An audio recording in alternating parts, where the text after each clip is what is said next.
زہرا کے دیکھنے پر اس نے نظریں پھیر لی. زہرا کو دادوں نے اپنے قریب ہی بٹھا لیا. وہ سر جھکا کے ان کے قریب ہی ٹک گئے.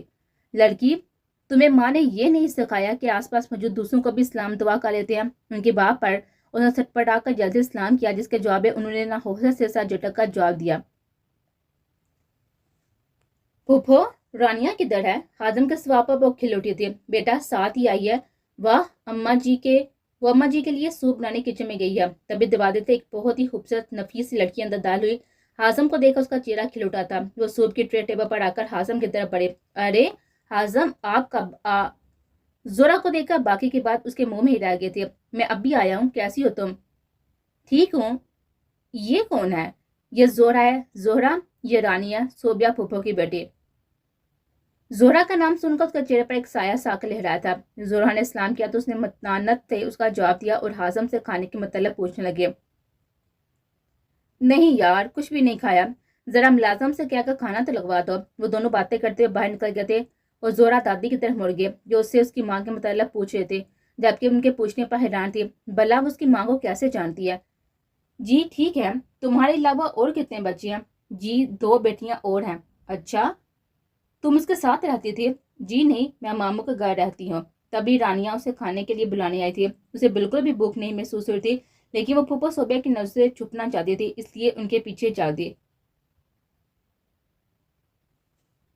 وہ ڈائننگ روم میں داخل ہوئی تو سامنے اس کے انتظار میں بیٹھا تھا. اس کے بیٹھنے پر اس نے پہلے اس کی پلیٹ میں کھانا نکالا اور پھر اپنی پلیٹ میں.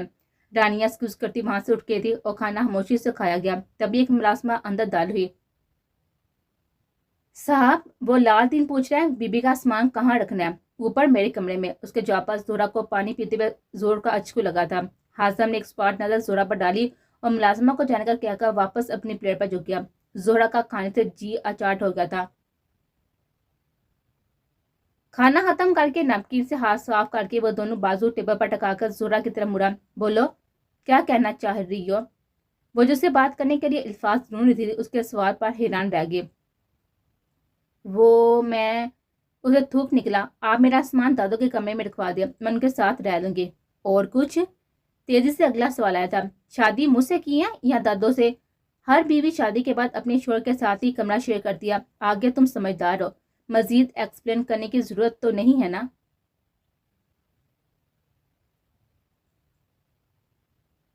وہ اپنی بات مکمل کر کے چلا گیا تھا اور زہرا کھانا کھانے کے بعد سر تھامے وہیں پر بیٹھی رہی تھی. ملازمہ برتن اٹھانے آئی تو وہ بھی باہر نکل آئی تھی. باہر آ کے اسے سمجھ نہیں آئی کہ وہ کون سے والے کمرے میں گئی تھی. تبھی ایک دروازے تھے. صوبیہ پھوپھو اور رانیہ باہر نکلی. زہرا کو سامنے دیکھ کر رانیہ اس کی طرف بڑھی. ارے تم یہاں پر کیوں کھڑی ہو؟ نہیں، بس ویسے ہی. اچھا، تم میرے ساتھ آ جاؤ میرے کمرے میں. اس کی بات کو زہرا نے غنیمت جانا اس کے ساتھ قدم بڑھائے تھے. تبھی دادوں کے کمرے سے ہاضم باہر نکلا. اس کو دیکھ کر وہ ٹھٹک کر رکے. اسے سمجھ نہیں آنا تھا کہ رکے یا پھر آگے بڑھ جائے. زہرا آ جاؤ نا. رانیہ کے پکار پر اس کی طرف بڑھتی تبھی وہ بول اٹھا. ارے رانیہ، یہ تم میری بیوی کو کہاں پر لے کر جا رہی ہو؟ ہاضم کی بات پر رانیہ کی رنگت متغیر ہوئی. میں اسے اپنے کمرے میں سونے کی آفر کر رہی تھی. کیوں؟ یہ تمہارے کمرے میں کیوں جائے گی؟ یہ اس کے شوہر کا گھر ہے اور غالباً میرا کمرہ بھی موجود ہے اس گھر میں. ہاضم کی واپس اسکرین سے اوپر جاتی ہوئی پھوپھو تیزی سے مڑتے. ہاضم، تم دونوں کی ابھی رخصتی نہیں ہوئی. پھوپھو، میں آج اسے اس کی ماں سے رخصت کروا کر یہیں پر لایا ہوں. اس کے بعد وہ تل ملا کر رہ گئے. ہاضم، میرا مطلب ہے کہ آغا جان کو تو پہلے بتا دو تم اسے لے کر آئے ہو. پھوپھو، میں آغا جان کے حکم پر ہی اسے لے کر آیا ہوں. دیکھو ہاضم، ایسی اچھا نہیں لگتا. لوگ کیا کہیں گے؟ کیا کہیں گے؟ بیٹا، لوگ کہیں گے کہ ہاضم آن کی راتوں رات بیوی بھی آ گئی اور بیٹا ولیمہ ہو جائے تو پھر اسے تمہارے کمرے میں شفٹ کر دیا جائے گا. پھوپھو، لوگ کیا کہیں گے اس کی مجھے کوئی فکر نہیں ہے. دوسری بات ولیمے والی تو ٹھیک ہے، ولیمے کے بعد میں اسے اپنے کمرے سے بے دخل تھوڑی ہی کر دوں گا. اب اس کی باتوں سے ضد ہو گئی تھی اور غصے سے آگے بڑھ گئے. رانیہ بھی ان دونوں کو بحث ختم ہوتا دیکھ کر آگے بڑھ گئے، جبکہ زہرا کسی مجرم کی طرح سر جھکائے کھڑی رہی. ہاضم نے اس کے جھکے سر پر ایک نظر ڈالی. اس کا ہاتھ تھام کر سیڑھیوں کی طرف بڑھ گیا. سب سے اوپر والی سیڑھی پر کھڑی ہوئی رانیہ نے یہ منظر دیکھ کر کڑپ سے آنکھیں مچ لی. کمرے میں داخل ہوتے ہی ہاضم نے اس کا ہاتھ چھوڑ دیا اور وارڈروب سے اپنے کپڑے لے کر واش روم میں گھس گیا. زہرا کی نظر کونے میں پڑے ہوئے اپنے بیگز پر پڑی تو اس نے آگے بڑھ کر بیگ میں سے ایک سادہ سا سوٹ نکالا اور ڈریسنگ روم میں چلے گیا. وہ چینج کر لوٹی تو وہ تولیے سے اپنے بال خشک کرتا ہوا وارڈروب کی طرف بڑھ گیا تھا۔ وارڈروب میں کافی دیر سب کچھ ادھر ادھر کرنے کے بعد وہ زہرا کی طرف مڑا۔ زہرا، یہ والی سائڈ میں نے تمہارے لیے خالی کر دیا، تم اپنے کپڑے یہاں پر رکھ لینا۔ اس کے باپ اس نے اسباب میں سر لایا، وہ بیٹھ کے ایک کونے پر ٹک گئی۔ بیڈ کی دوسری سائڈ پر بیٹھے ہوئے ہاضم نے ایک پیکٹ اس کی طرف بڑھایا۔ یہ تمہارا ویڈنگ گفٹ ہے۔ زہرا نے ہاتھ آگے نہیں بڑھایا تو ہاضم نے پیکٹ اس کے قریب بیڈ پر ہی رکھ دیا۔ یہ پہن لینا، صبح تم سے اس بارے میں پوچھا جائے گا۔ اس کی طرف سے کوئی جواب نہ پا کر وہ بلینکٹ اپنے اوپر ڈال کر لیٹ گیا۔ زہرا نے دونوں بازو گھٹنوں پر رکھ کر بازو پر سر گرا دیا۔ وہ جانتا تھا وہ رو رہی ہے، اسے اس کے رونے سے تکلیف ہو رہی تھی۔ ساری رات اگر وہ روتی رہی تھی تو وہ بھی سو نہیں سکا تھا۔ نماز کے وقت جا کر کہیں وہ سوئی تو ہاضم نے اس کی طرف کروٹ دی اور بلینکٹ اس پر ڈال کر خود بھی سو گیا۔ وہ اپنی یونیورسٹی کی سب سے قابل اسٹوڈنٹ تھی۔ وہ عبایا میں ملبوس، سر پر اسکارف باندھے رکھتی تھی۔ وہ یونی کی ڈیبیٹنگ سوسائٹی کی ہیڈ تھے، یونی کے میگزین کی ایڈیٹر بھی تھی۔ یونی کی لڑکیاں سب اس کے دیوانے تھے، اسے سراہا جاتا تھا۔ وہ جہاں جاتی تھی اس کی شخصیت چھا جاتی تھی، اور پھر خرابی طبیعت کے باعث وہ کچھ دن یونی نہیں جا سکی۔ ایک ہفتے کی چھٹی کے بعد وہ یونی پہنچی تو سب کچھ بدل چکا تھا۔ اس کے یونی میں ایک نیا پروفیسر آیا تھا جس کے بارے میں پتا چلا کہ اس یونی کا آنر بھی ہے۔ وہ اپنے شو کی تکمیل کے لیے کچھ عرصے کے لیے یہاں کلاسز لینے آیا تھا۔ اس نے آتے ہی پہلے دن سب سے پہلے ڈیبیٹنگ سوسائٹی کی ہیڈ مس روحینہ فرمان کو بنایا، جو کہ زہرا کی سب سے بڑی حریف تھے، جبکہ میگزین کی ایڈیٹر کی سیٹ پر وہ تاحال موجود تھے۔ زہرا کو اس سب سے کچھ خاص فرق نہیں پڑا، لیکن روحینہ فرمان اپنی نئی پوزیشن پر بہت خوش تھے۔ زہرا کا سامنا ابھی اپنے نئے پروفیسر سے نہیں ہوا تھا، لیکن یونیورسٹی کی ہر لڑکی اس کی دیوانی ہو چکے تھے۔ آج کا دن زہرا کے لیے بہت ہی ہنگامہ خیز تھا۔ ایک تو صبح اس کی آنکھ لیٹ کھلی تھی اور پھر ناشتہ بناتے ہوئے پراٹھا جل گیا تھا، اور مامی کی بہت ساری باتیں سننے کے بعد وہ ناشتہ کیے بغیر ہی یونی چلی ہے۔ اتفاق سے آج اس کی پہلی کلاس بھی پروفیسر ہاضم خان کی تھی۔ صرف 5 منٹ لیٹ تھی، لیکن شخص نے اسے کلاس میں داخل نہیں ہونے دیا تھا۔ وہ بھی پاؤں پٹاتے چلی گئی۔ باہر آ کر گراؤنڈ کے قدرے خاموش کوشے میں کتابیں پھینک کر بیٹھ گئی۔ وہ اپنے نوٹس اور کتابیں لے کر وہیں پر بیٹھ گئی، قلم منہ میں دبائے وہ اپنی سوچوں میں گم تھی۔ جب اسے بھوک محسوس ہوئی، اسے یاد آیا کہ وہ آج گھر سے بھوکے پیٹ نکلی تھی۔ وہ اٹھ کر کینٹین کی طرف چل دی۔ چاٹ اور گول گپے کی ٹرے لے کر وہ جوں ہی مڑی، تابی فرحان انکل اس کے سامنے آ گیا تھا۔ تابی فرحان نکل کر اس کے سامنے آ گیا تھا۔ زہرا نے اسے تیکھی نظر سے دیکھا۔ کیا ہے؟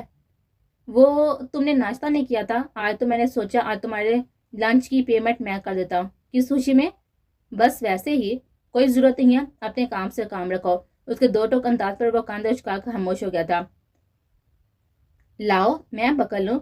اسے ٹرے کی طرف ہاتھ بڑھائے تھے۔ شکریہ، میں اپنا کام خود کرنے کی عادی ہوں۔ زہرا نے آپ کی بات آرام سے جواب دیا تھا۔ میں جانتا ہوں، میں تو بس تمہارے ساتھ چلنا چاہتا تھا۔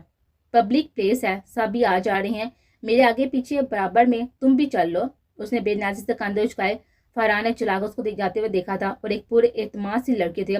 وہ فرحان سے پورے 2 سال بڑھ تھے، یونی میں اس کا جونیئر تھا۔ وہ جانتی تھی اس کے لیے خاص جذبات رکھتا ہے، لیکن وہ اس کی حوصلہ افزائی نہیں کرنا چاہتے تھے۔ وہ ماموں کے گھر میں اپنی حیثیت پہ جانتی تھی اور اپنی حدود بھی۔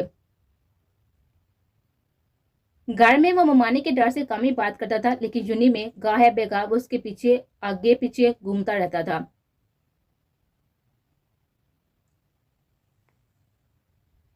زندگی پورے من کے ساتھ گزارنی چاہیے۔ اپنی آنکھوں کے سامنے رکھی ڈائری پر لکھا ہوا یہ جملہ پڑھ کر وہ اس میں کھو سی گئے تھے۔ تبھی اسے اپنے اوپر کسی کی چبھتی ہوئی نظر محسوس ہوئی۔ اسے سر اٹھا کر دیکھا تو ہاضم خان لیکچر دیتے ہوئے تیز نظر سے اسے دیکھ رہا تھا۔ وہ سٹ پٹا کر اپنی نوٹ بک پر جھکے۔ کلاس کے بعد ہاضم خان نے اسے اپنے آفس میں طلب کیا تھا۔ وہ بہت ہی اعتماد سے اس کے پیچھے چل دیے۔ اپنے آفس میں داخل ہو کر اس نے چیئر سنبھالی اور پین کو 2 انگلی میں گھماتے ہوئے زہرا جمال پر نظریں جما دی۔ اس شخص کی نظر سے اسے اپنا اعتماد جاتا ہوا محسوس ہو رہا تھا۔ تبھی اس نے اپنے ٹیبل پر اس ہفتے کا یونی میگزین پھینکا تھا۔ مس زہرا جمال، اس ہفتے میگزین میں آپ کا کالم شائع ہوا ہے، کیا آپ بتانا پسند کریں گی کہ یہ کیا لکھا ہے آپ نے؟ اس نے آگے بڑھ کر وہ میگزین اٹھایا اور صفحات کھولا، جس میں اس سے سب سے پہلا کالم اسی کا تھا۔ عنوان تھا ادب کی تعریف، لیکن جو وہ کالم پڑھتی جا رہی تھی اس کی رنگت متغیر ہوتی جا رہی تھی۔